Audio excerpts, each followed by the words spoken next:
Hey, thanks, Alex. So we just took off from San Diego and just dropped your pin in Missoula, Montana, my backyard right here. And what's all this behind me? Well, that's a bunch of skulls and bones I've collected on my adventures. So today I'm going to bring all of you along on how we actually identify these things. Because a lot of times we might be out in the recreation, like the wilderness, and we might be finding like a little skull just like this one, or a really big skull like that one.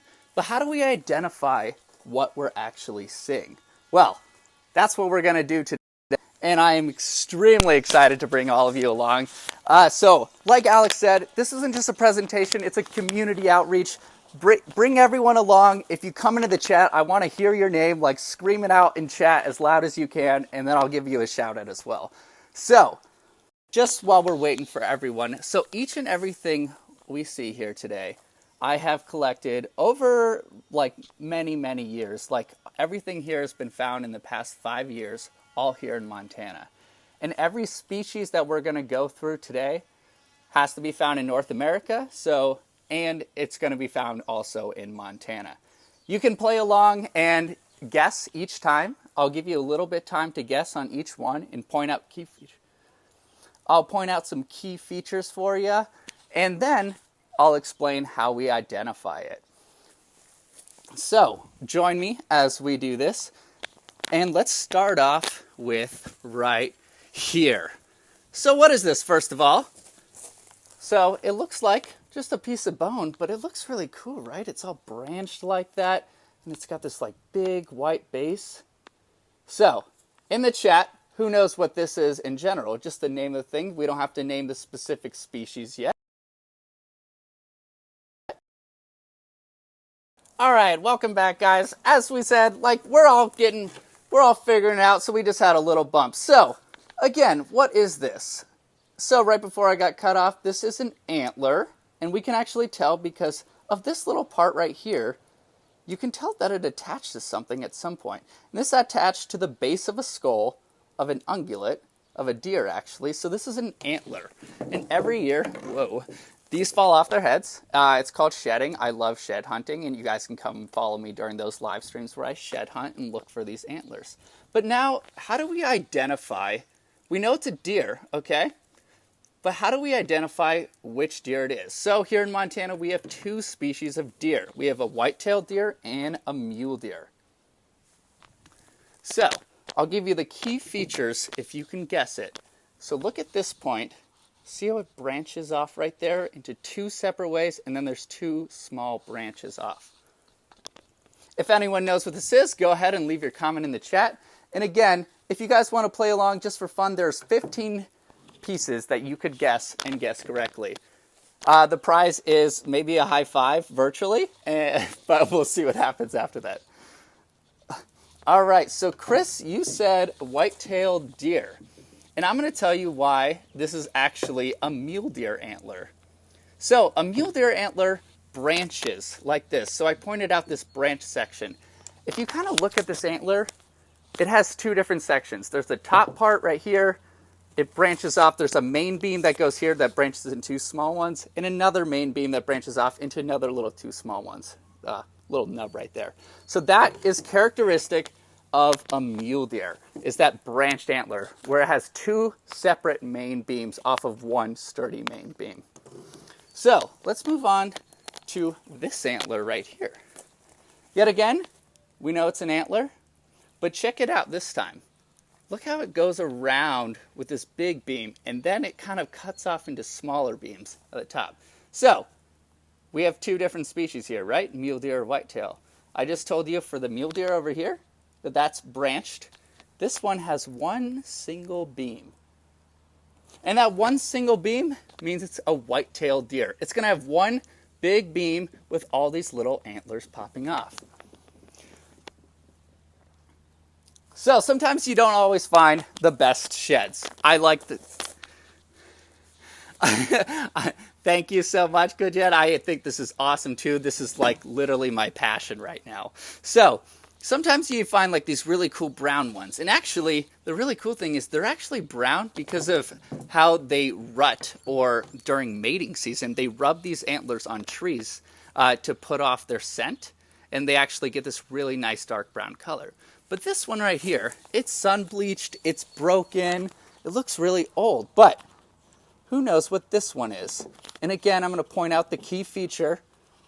There's this one main beam, and then it splits into two main beams. So, what animal does that?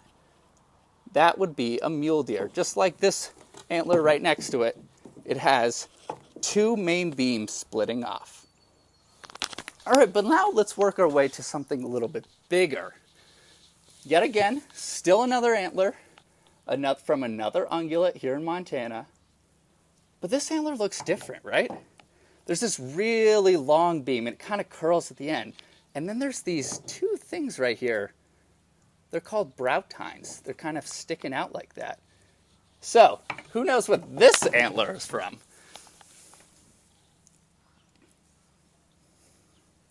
So here in Montana, our prized possession are the wapiti, or the elk. And this came off of a bull elk, a male elk. So this is an elk antler. It's actually a really small antler compared to the big size elk can be.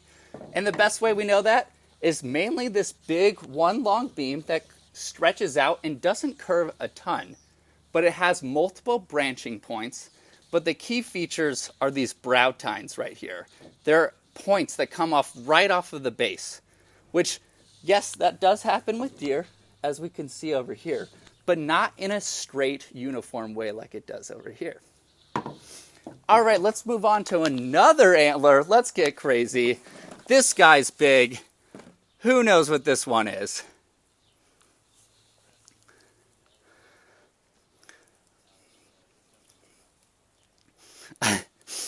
Alec, it is definitely not an iguana antler. Chris, great job on noting that it was an elk antler. Freaking awesome, man.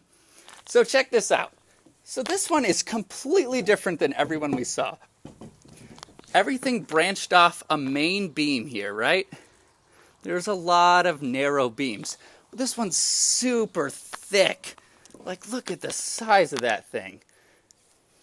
You can actually see, which is super cool. This is one of my favorite part of this antler, is these veins. And I found this antler in a very marshy wetland habitat. So what animal is this? This is a moose antler. You can definitely tell almost entirely right away because all these are really thin, and then boom, all blotchy like that. So that's the characteristics of the moose.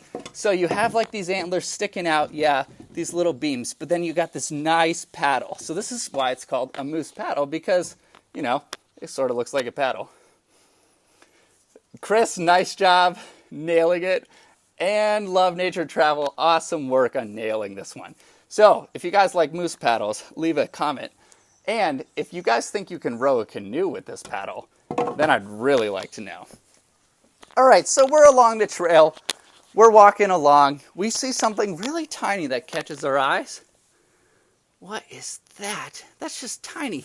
I mean, look at the size of my hand compared to this. Such a small skull, really fun. So let's base our guessing right now purely off the size. You got this in my hand, so very small animal for sure. But then there's something to really tell it away, and that's the number of teeth. And I'll tell you right now, there are 34 teeth. But then look at the incisors. Let's see if I can get that in focus. Notice those two incisors there.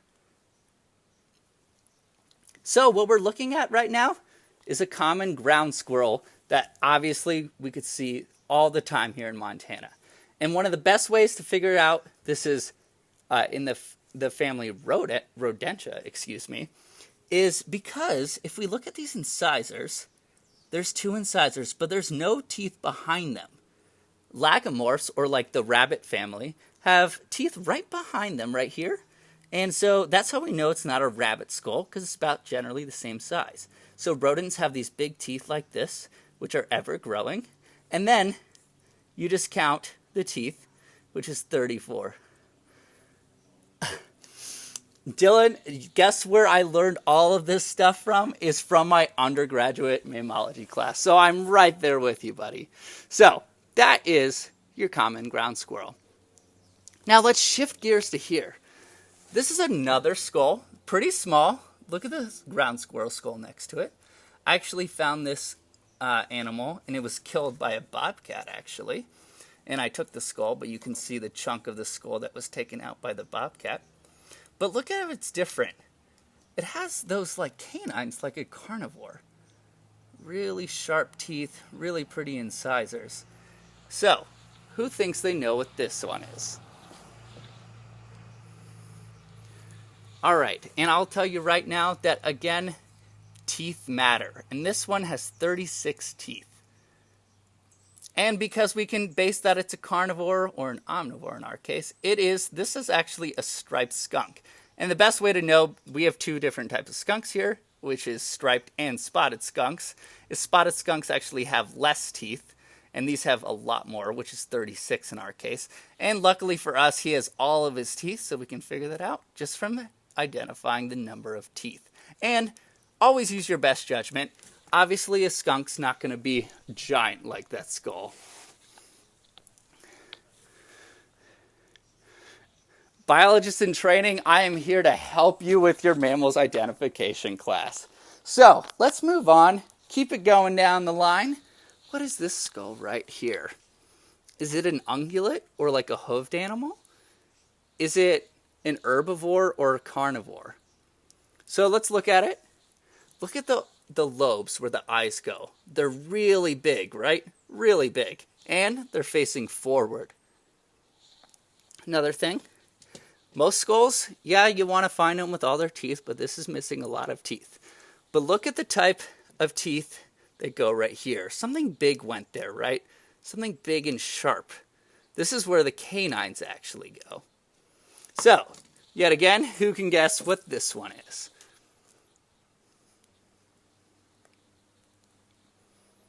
And I'll give you the hint if you know the family. Right here, this shape.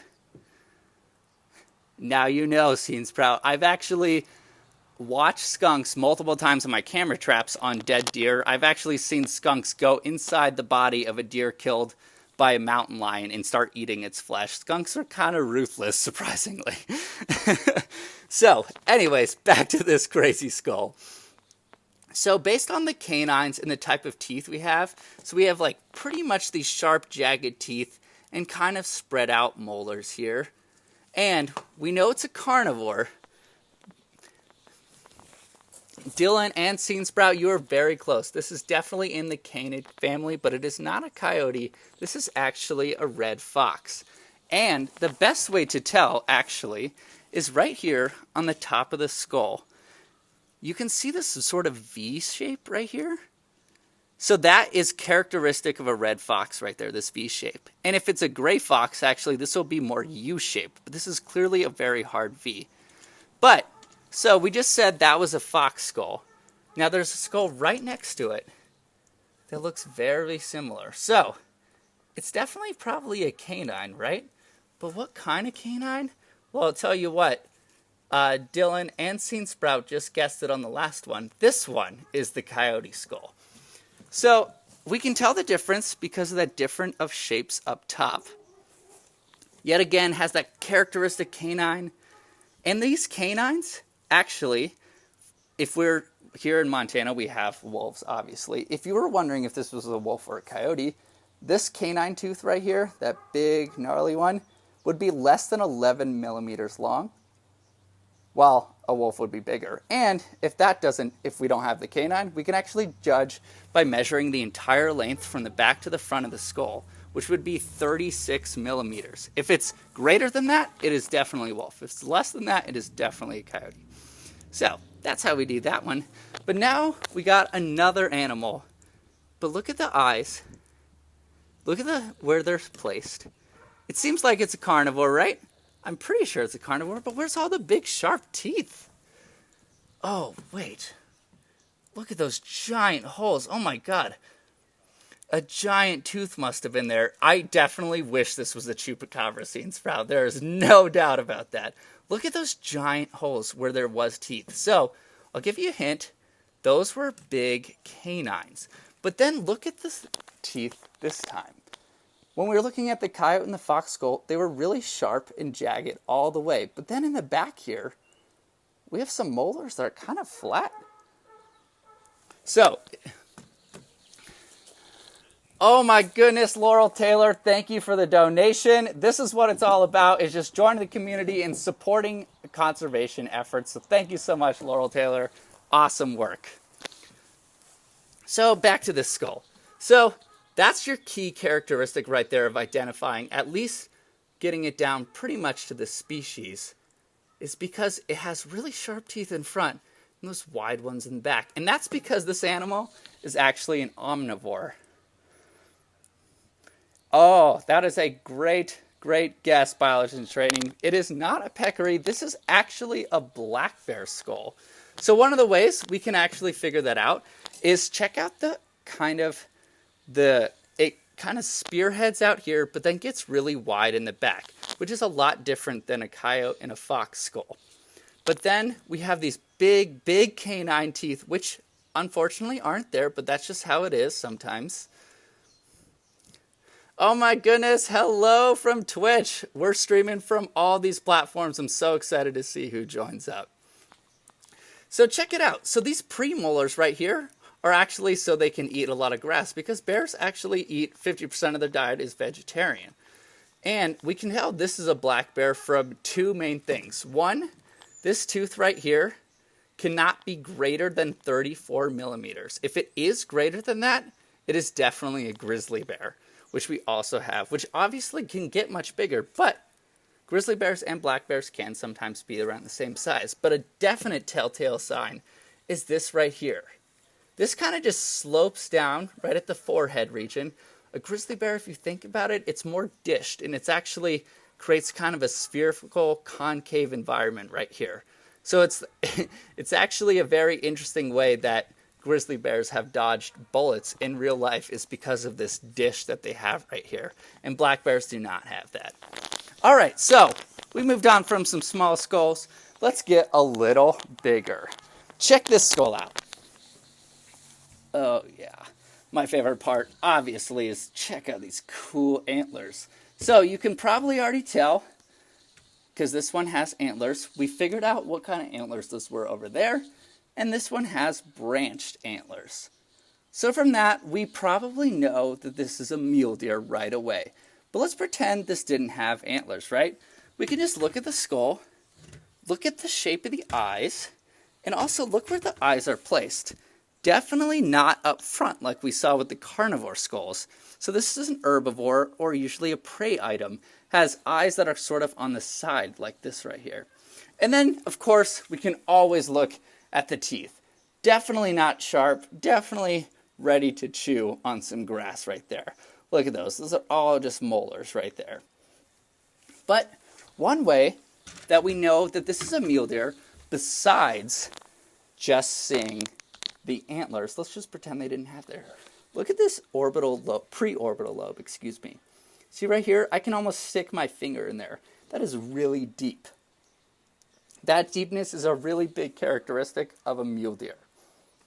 While a whitetail deer, which is the other deer species we have here in Montana, will have this a little protruding, and it's not nearly as deep like that. So let's go over to this skull then, right here. This one has antlers on it, doesn't it? Yeah, but there's no branching antler, or there's no one single beam with multiple branches off of it. So how do we know what kind of animal this is? Well, first, we know it's an ungulate, and it's an herbivore because of the way the teeth are. Look at all those molars. Look at the prey-type eyes. But this is definitely a deer, but I can't tell based on the antlers if it's a white-tailed deer, like this one right here, with those single beams and branching off, or a mule deer with two main beam branching off right there with the antlers. So we go to that preorbital region right here. And this time, let's see how far I can barely stick my finger in there. Ooh, I like the pronghorn antelope. Unfortunately, Scene Sprout, I've actually never found a pronghorn skull. And actually a big reason for that is because where pronghorn are usually found is at very similar area where porcupines are found. And porcupines are actually notorious for eating a bunch of calcium of bones and antlers. So pronghorn skulls actually are usually eaten up by rodents and porcupines a lot. But let's go back to the skull. So check it out. I know that this is a deer now, but what kind of deer? Well, my finger can't go very far. It's a very shallow preorbital region right there, which is a telltale sign of a whitetail deer. I hope everyone got that correct with me. And if not, that was just me talking to myself. So that's okay. All right, so let's move on to this skull right here. So we just were looking at a whitetail deer skull and a mule deer skull. And this one's so much bigger. And I'll give you a hint right now. So look at the size, general size characteristics, pretty large, larger than a deer. So definitely not a deer. We got the eyes on each side, like a common prey item. And then we got those classic herbivore teeth, all those molars. But then look at these little holes right here. I'll tell you what right now, that something used to be in there, and that is the telltale sign of what this animal is. And this animal is, maybe someone in the comments knows. This animal is a cow elk skull. So how do we know it's an elk? Well, that is okay. That is okay. So we all know that this is an elk because of these two right here. These are actually spots for teeth or ivories in elk. So elk actually a long time ago, this is really cool. I'm going to switch back to my face. So sorry, you guys get a look at this car over here. So elk a long time ago used to have this historical protruding tusk, like a tusk you would see like sort of like on an elephant or a warthog, and it would come out of their lips and sort of like have these big fangs. But now, after a long millions of years of evolution, it's just these tiny little teeth, basically. These are actually really big prized possessions of shed hunters, hunters in general. Thank you, Margo. Oh my God, that's hilarious. So these little ivories are those telltale signs because no other ungulate here in Montana has this right here. So that's how we know this is an elk. And it's a cow elk, which is a female elk, because right here, even if there wasn't any antlers, there would be two big bases right here for the antlers to come off. Sort of just like where you see this bone, this antler attached to bone down here, or excuse me, the base of the skull. All right, guys, so I just want to say real quick, like how excited this all is for me, because I have spent so much time collecting all this stuff, and I'm so happy that I get to share this with all of you. So I just want to do a quick rundown. There's some antlers here I didn't show you. So let's see who can actually guess what antlers this is. So this is kind of a wonky antler, but whoever guesses this wins the crisp, very crisp virtual high five right there. So check it out, study it for a little bit, and tell me in the comments what you think this one might be. Look right here.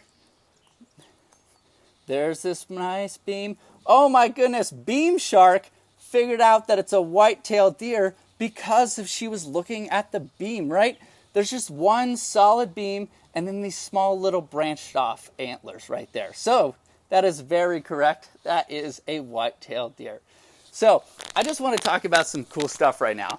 So this fox skull, which we know it's a fox because of that V shape right at the top there, was actually killed by a mountain lion right next to a camera trap I had set up. Of course, just like any camera trap.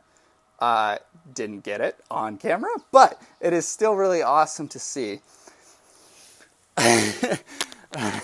All right, so Beam Shark, this is for you. You ready? High five noise. Another high five noise. You got two just because you did such an awesome job. All right, so all of these I've spent countless hours collecting. Shed hunting has to be one of the hardest things I've ever done in my entire life. But there's maybe a reason I like it is because it's so difficult. So think about this. A deer or an elk or a moose has to be walking along anywhere in its habitat, and it has to shed off its antlers, and you have to somehow scour a landscape by zigzagging, crisscrossing, circling it to find an antler that honestly looks like a freaking stick in the dirt. This is an absolute addiction of mine, and it's probably a serious problem, so I'll probably just like go to like a, I don't know, Antlers Anonymous AA meeting. Oh my goodness, hello Simon from the UK. We're in Montana in the US. It's so awesome to see how many cultures and places around the world we can be represented here. So I just want to say, like, now, I'm so excited to bring you guys all along and kickstart this whole community spotlight with Mammalz here. And this is just what Mammalz is about. Like, not only is it about adventuring and showing you the world, but it's also about education, conservation, and that brings up a really good point, is this is still a fundraiser for Cool Earth. So, if you guys have some of that cheddar, we're trying to reach $1,000 for Cool Earth, which is an amazing NGO helping out the causes of climate change in the rainforest. So if you also donate, you get a big thing in the chat and a round of applause from everyone, I'm sure, around the world, because they're so stoked that you're supporting such an amazing organization. And if you like what I'm doing here today, this is also about education, but I do a bunch of stuff outside. And I live in Montana, this awesome place, so I just have to shout out myself a little bit here, is if you guys like foxes, and more specifically, if you guys like baby foxes, which honestly, if you don't like baby foxes, I'm telling your mother, because I don't know, you just can't possibly be a human because they're the cutest things ever. Well, guess what? I found a fox den again this year in a different spot in my town, actually, urban red fox den. And I'm going to start watching these baby foxes grow up. So just imagine some flesh on that, a tiny little cute fluffy thing, and you got yourself a fox pup. So something super fun that I really enjoy to do, and I can't wait to bring you guys all along it. And I can't wait to see what happens all day long on here on Mammalz, all these creators. So please join me and join everyone else on there. And again, if you're out, you find some antlers, you find some skulls, you find a bone. I don't even care. If it's a leg bone, send it to me. Let's all have like a community meeting about it, right?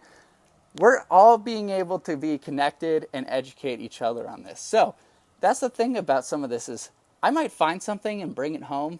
Like I'll bring home this tiny ground squirrel skull or this striped skunk skull. And I might not know what it is right there. And then it's just amazing what you can find out there. So I did a lot of research on this. I honestly, Dylan the biologist actually said all of this was found with his mammalogy course. Well, guess what? I actually learned this in my undergraduate mammalogy course. So that was an awesome time for me. I'm really excited. And, you know, being transparent, sometimes I'm wrong. And to make sure I wasn't wrong today, I had a little cheat sheet out here to make sure we're doing it. So I also want to talk about this antler right here. So shed hunting, as I said, is a total addiction and passion of mine. And I'm really excited that I got to do it. And I get to do it all the time here in Montana. My first year shed hunting was my spring break of my freshman year at University of Montana. And I went out every day during this week-long break that we had with one of my friends, a really good friend of mine. And we tried so hard finding an antler. And then we were actually hiking not very far from where I'm at right now. And we stumbled upon an area with a bunch of fur, a bunch of deer fur, and we didn't know what it was. But then we saw that there was like a little nose, kind of like that nose sticking out of the ground. And then I lifted up the nose, and this giant, 2 antlers were attached to this giant thing. So this actually wasn't a shed. My first shed hunting experience, an antler find, was not a shed at all. It was actually attached to a skull. You can see it's cut off right there. And you can see this little metal wrapping right here. It's because I get to hang it because it's so pretty in my room. And this is actually one of many now friendship antlers that I share with a really good buddy of mine. So we each have one half of this. I think my half's cooler, a little bit bigger. It's also got this really weird oblique point on it. So anyways, it was such an exciting moment for me, and that was what originally fueled this addiction to find antlers, especially finding one so big and awesome like this. And again, this is that whitetail antler. You got that long main beam and that branching off right there that we just figured out right there. And then I will tell you right now how hard it is to find a freaking moose shed. First of all, you'd be amazed where these guys can hike around. Yeah, I see them all the time in like marshy lands, but I also see them in really, really steep, high alpine slopes.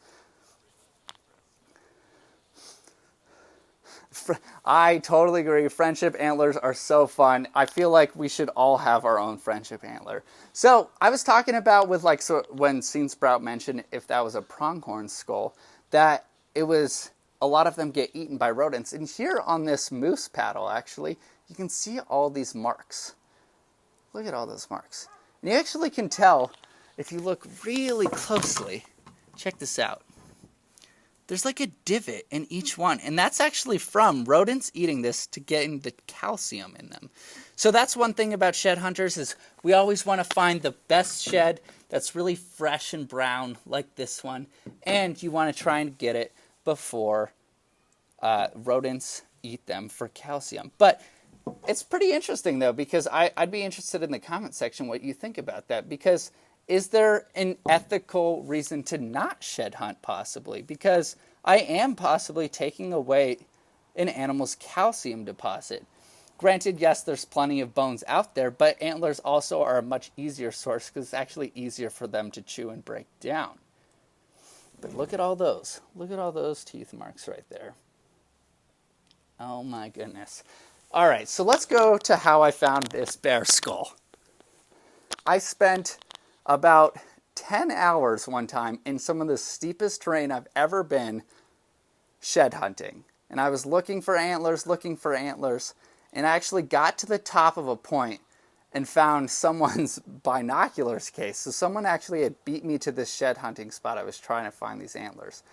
And I was dying, I was sweating really hard, and I came back down the mountain, and literally, no joke, I went to pee next to my car, and I found this in the bushes.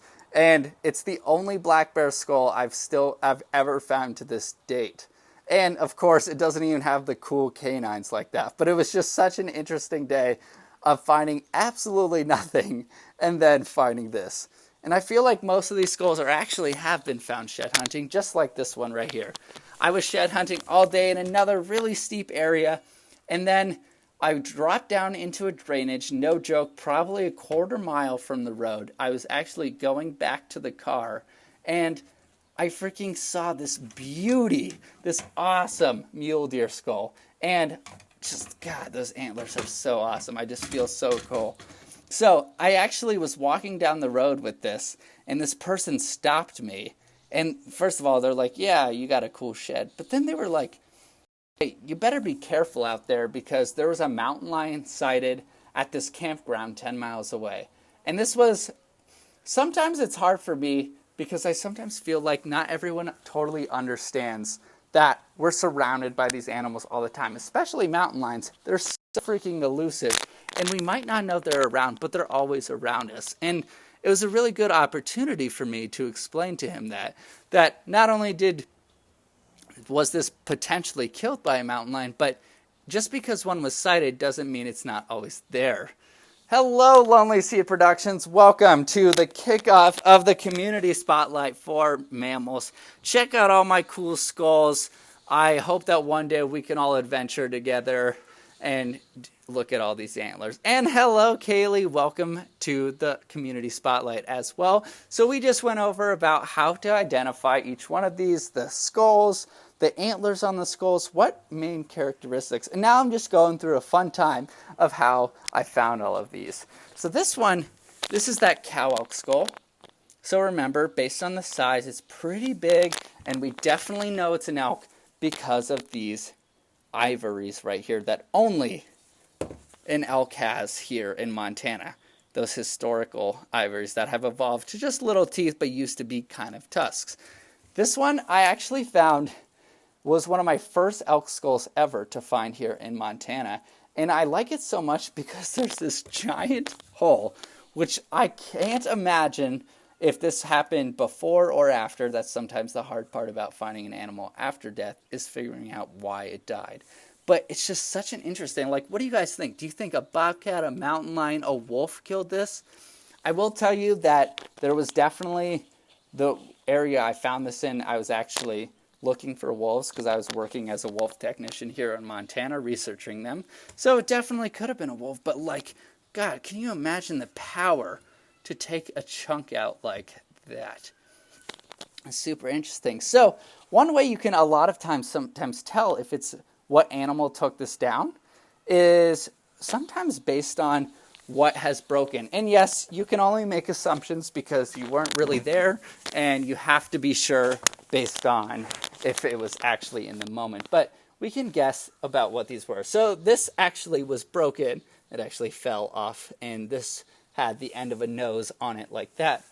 But that is usually a characteristic sign, this break off of the nose right there, of canids. They actually usually bite onto an animal's nose and twist, which usually breaks it and usually causes them to fall. So that's sometimes how I can deduce about how an animal was killed based on their skulls, because obviously you'll see a lot for mountain lions and bobcats. They'll go into the back of the neck region. So they're sort of like in the back of the neck region. And yes, they'll clamp down. They'll try and break the spinal cord, it's either by paralyzing and killing them or suffocation, actually. It's usually how a cat will bring down an animal. And obviously sometimes a cat might bring it down from its nose as well. So you can't actually deduce anything from that, but you might want to do that.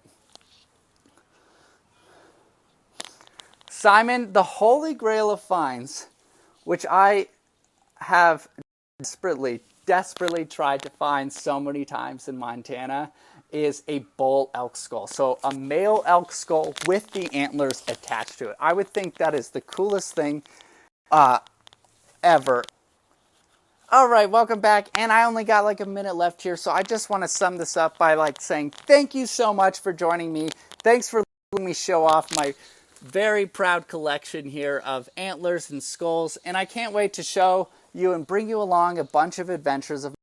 And again, stick around. We're doing this all the way through 8 p.m. Pacific Standard Time, having people around the world. And don't forget to donate to, oh my goodness, I can't even remember the NGO right now. Cool Earth. So don't forget to donate there. And thank you guys so much for joining us on Community Spotlight. And I can't wait to see who is next.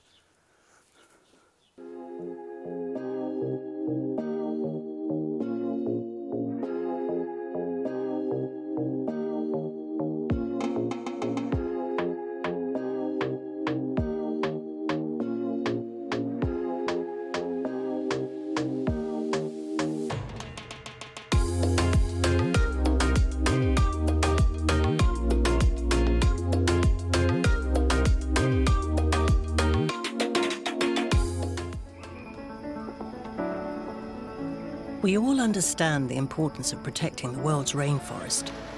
Despite numerous initiatives over the last 50 years, more than half has been destroyed. Cool Earth has found the key to halt this devastation. People. People who rely on the forest they live in for their survival, for their livelihoods, for their future. Cool Earth partners with villages from Papua New Guinea to Peru so that they can take back control by building sustainable incomes that keep the forest standing to achieve healthier, wealthier lives. The more villages that start doing this, the more rainforest we can protect. And it's working. From just one village in the Amazon, Cool Earth partnerships now have more rainforest under protection by local people than any government or NGO. Over 1 million acres and counting. Today, we have a queue of villages waiting for our help. Villages that together can create a shield to stop the rainforest disappearing. With the backing of people like you, we can triple our impact by 2020. If you believe in saving the rainforests, it's time to believe in people.